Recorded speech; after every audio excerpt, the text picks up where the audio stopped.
누가복음 8장 5절 보세요. 씨를 뿌리는 자가 그 씨를 뿌리러 나가서 뿌릴새 더러는 길가에 떨어짐에 밟히며 공중의 새들이 먹어버렸고 더러는 바위 위에 떨어짐에 낫다가 습기가 없으므로 말랐고 더러는 가시떨기 속에 떨어짐에 가시가 함께 자라서 기운을 막았고 더러는 좋은 땅에 떨어짐에 나아서 100배의 결실을 하였느니라. 이 말씀을 하시고 외치시되 들을 귀 있는 자만 들어라. 제가 비유 강의에서 이거는 자세하게 설명해 놨으니까 그거 열심히 읽어보시고 오늘은 그 종의 영과 그 결과 얻어지게 되는 그 두려움의 그 이야기가 어떻게 이 비유와 연결이 되는지 거기에 초점을 맞춰서 한번 보자고요. 여러분 잘 생각해 보세요. 씨는 후손이고 아들이고 자손입니다. 그리고 그건 말씀이에요. 성경입니다. 근데 그 씨를 뿌리는 이가 있다는 거죠, 지금요. 누가 뿌려요? 하나님이 뿌려요. 그러니까 하나님이 실수로 길가에 떨어뜨리거나 실수로 가시덤불에 떨어뜨리거나 실수로 바위 위에다 떨어뜨린 게 아니죠. 하나님은 그렇게 실수하시는 분이 아니니까 하나님이 일부러 거기다 떨어뜨린 거라니까요. 왜? 필요해서요. 자, 그 씨는 우리를 반드시 아들로 만들어내는 양자의 영으로 우리에게 와야 돼요. 그렇죠? 종의 영, 비진리로 거짓말로 우리에게 오면 안 된단 말입니다. 그래서 우리를 아들로 만들어내면 그걸 성경이 뭐냐 그러면 100이라 그래요. 100. 여기에서 100배라고 쓰인 이 헤카톤티 플라시온이라는 이 단어는 헤카톤이 100이고 플라소가 빚다, 야차르라는 히브리어를 이렇게 번역한 건데 빚다, 빚어내다, 만들다 이런 뜻이니까 100으로 완성하다 이런 뜻이에요. 100배가 아니라. 좋은 씨는 100으로 완성해낸다라는 거예요. 100으로 결실을 맺는다는 거예요. 히브리 사람들에게 있어서 100이라는 건 완성, 뜻을 이룸, 아들, 언약의 성취 등의 의미로 사용이 돼요. 히브리어로 성경이 기록될 때만 해도 아라비아 숫자가 없었단 말이에요. 그러니까 단순히 그런 것을 숫자로만 이렇게 여러분이 생각하시면 안 되고 거슬러 올라가서 그것들이 어떤 의미로 쓰여 있는지도 아셔야 돼요. 몇 군데만 찾아드리죠. 창세기 11장 10절 보세요. 셈의 후예는 이러하니라. 셈은 100세 곧 홍수 후 2년에 아르박사스를 낳았고 창세기 10장에 가면 셈의 아들이 5명으로 나와요. 근데 여기에는 셈의 아들이 1명만 나오죠. 아르박사. 그리고 그 낳았다라는 동사가 야라드라는 동사가 히필 동사로 쓰였어요. 그러니까 야라드라는 그 동사가 히필 동사로 쓰이면 말씀으로 낳게 하다라는 뜻이라 그랬습니다. 그 5명의 아들 중에 셈이 아들로 낳은 자, 진리로 낳은 자는 아르박사 하나밖에 없었다는 거예요. 그때가 언제예요? 홍수 후 2년. 왜 이런 말을 썼을까요? 하나님이 이스라엘을 애굽에서 끌어내어 홍해를 건너게 한 다음에 성막을 주시고 그 성막을 완성시키세요. 언제? 2년 후예요. 그 이야기를 하고 싶은 거예요. 근데 그때가 언제냐면 100의 때래. 100. 그가 아들을 진리로 낳은 그때가 100이다 이렇게 이야기해요. 100. 셈은 히브리 온 자손의 조상이라 그래요. 성경이. 그거는 히브리 사람, 그게 이름이란 뜻이거든요. 그 히브리 사람들의 대표. 그러니까 그는 반드시 아들을 낳아야 돼요. 진리를 낳아야 된다니까요. 근데 그때가 언제냐면 100이다 그래요. 100. 그러면 자타가 고인하는 약속의 후손 이삭이죠. 이삭은 몇 세에? 100. 성경은 아브라함이 몇 살에 이삭을 낳았는지를 교훈하는 거에는 관심이 없어요. 100이라는 그것의 의미.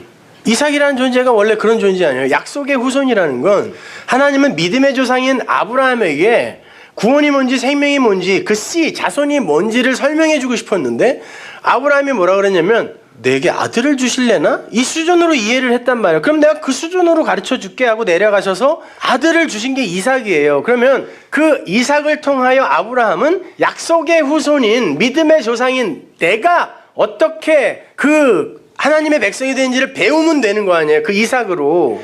그래서 그 이삭으로 그걸 깨닫게 되자 하나님이 그러면 그거 이제 필요 없지 죽여라고 이야기한 거란 말입니다. 마찬가지 여러분들이 그 생명 그 아들이 뭔지를 모르니까 하나님이 아들을 줬어요. 예수를 줬다니까요. 그것으로 내가 어떻게 그 아들이 됐는지를 알면 그 예수가 한 일이나 그거는 더 이상 나에게 아무 의미가 없는 거예요. 내가 아들이 됐기 때문에. 그래서 그 예수를 죽이라라고 제가 말씀을 드리는 거지, 괜히 예수를 왜 죽이냐고요. 그 의미를 알면 된 거예요. 그러면 뭐예요? 아브라함에게 그 구원이, 그 씨가, 그 자손이 뭔지, 그 아들이 뭔지를 가르쳐주기 위해 아들을 주고 그 아들을 통하여 진리를 깨닫게 했다면 그게 아브라함의 아들이잖아요. 그러면 우리에게 온 예수는 내 아들이라니까요. 그래서 제가 책 제목 중에 그런 제목을 하나 쓴 거예요. 교회는 예수를 낳고 예수는 교회를 낳는다. 예수가 교회를 낳았다는 걸 아는 이는 그가 예수를 낳은 거예요. 하나님이 그에게 그 예수를 준 거라니까요. 약속의 후손으로. 이해를 하시는 거죠? 네. 자, 아무튼 말씀이라는 그 씨는 100으로 완성이 돼야 돼요. 그래서 이삭, 약속의 후손인 그 이삭이 땅에서 성전을 의미해요. 그러니까 에레츠, 이거는 항상 성전으로 번역하면 돼요. 그래서 호게, 신약에서도 헬라어로 호게 그러면 그냥 성전 이렇게 생각하시면 돼요. 아래 것, 땅의 것, 그것으로 열심히 일을 하여 100을 낳으면 그 사람이 아들이다를 성경이 이렇게 설명합니다. 보세요. 창세기 26장 12절. 이삭이 그 땅 에레츠, 그 땅에서 농사하여 그 해에 100배나 얻었고 여호와께서 복을 주심으로. 이삭은 약속의 후손이에요. 그는 하나님의 복을 받았어요. 그럼 반드시 아들을 낳아야 돼요. 그래서 그 성전을 통하여 100을 얻는 거예요. 이거는 단순히 100배가 아니라니까요. 도대체 어떤 농사법을 개발을 했길래 다음 해에 100배가 나오냐고요. 그 100배는 아닐 거 아니에요. 그러면 성경이 어떨 때는 이렇게 과장해서 읽고 어떨 때는 그냥 그대로 읽고 그러는 거예요. 그 얘기하는 게 아닐 거 아니에요. 그렇죠? 100. 그가 100을 낳았다라는 거예요. 이렇게 말씀이라는 씨는 반드시 아들로 완성이 돼야 돼요. 100이 돼야 돼요. 그런데 그 말씀이 길가에 떨어지면 어떻게 돼요? 하나님이 길가에 뿌리세요.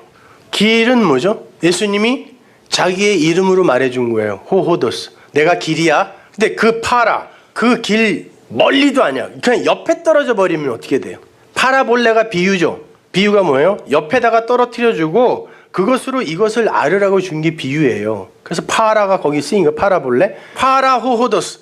길 옆에다가 뿌려주고 그 길을 알면 돼요. 근데 그 길 가운데 떨어지면 그게 진리죠.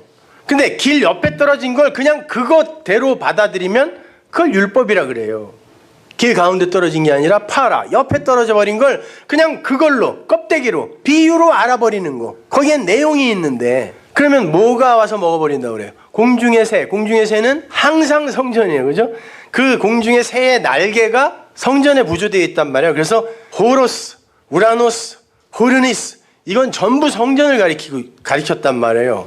그러니까 옛 성전, 율법의 성전이, 그 율법은, 그 씨는 당연히 먹어버리죠. 홀랑 율법으로. 두 번째, 반석에 떨어져요. 반석은 페트라, 반석, 그야말로 반석이에요. 근데 그 반석은 생수를 내는 반석이어야 됩니다. 고린도서의 말에 의하면. 그런데 무슨 반석이라 그래요? 물기가 없는 반석. 그거는 성경이 율법이 되면 진리의 물로 우리의 이 갈증을 해갈시켜주지 못해요. 그냥 율법이 되는 거죠. 그래서 결실하지 못해요. 말라 죽어요. 그 반석에 떨어지면 안 돼요. 성경이 그 반석을 뭐라 그래요? 거치는 반석, 부딪히는 돌이라고 한다니까요. 그러니까 예수예요. 그 돌은 돌판, 하나님이 돌판에다가 당신의 말씀을 써서 줬죠.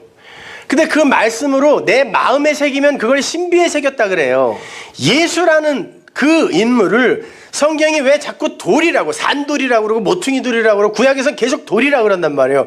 돌이라고 하냐면 그 예수가 적혀 있는 게 성경이니까 성경을 통하여, 예수를 통하여 그 진리를 깨닫지 못하고 돌에 적혀 있는 그 계명으로만 봐버리면 그 돌에 내가 찍혀 죽는 거예요. 그래서 살인하고 간음하고 그러면 돌로 찍어 죽여라 라는 게, 돌로 막 찍어서 죽을 때까지 찍으라는 얘기가 아니라 너희들은 그 돌에 맞아 죽는다는 뜻이에요.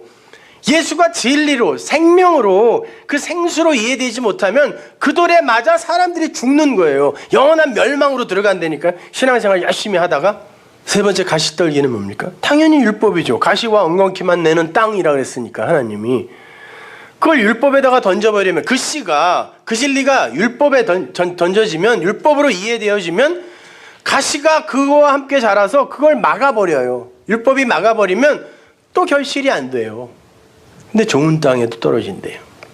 그래서 좋은 땅은 후게 후 아가토스거든요. 아가토스라는 건 선이죠. 선인데 성경에는 칼로스와 아가토스라는 단어가 두 개가 나와요. 선이라는 단어가. 근데 칼로스는 이렇게 밖으로 드러난 선 있죠. 보이는 나타난 선. 아가토스는 그 선의 실체를 아가토스라 그래요.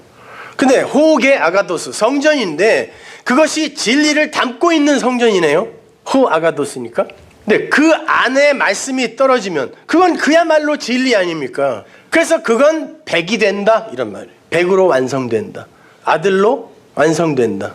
씨는, 아들은, 성경은, 말씀은 그렇게 진리로 보아져야 되는 거란 말입니다. 들려져야 하는 거란 말이에요. 누가복음 8장 15절을 보세요. 좋은 땅에 있다는 것은 좋은 땅에 뿌려졌다라고도 하지 않아요. 그 좋은 땅, 호게호 아가토스, 그 안에 있는 씨는 이런 말이에요. 그 안에 있는 것은 착하고 좋은 마음이다. 착하고 좋은 마음이 칼로스, 카이 아가토스예요.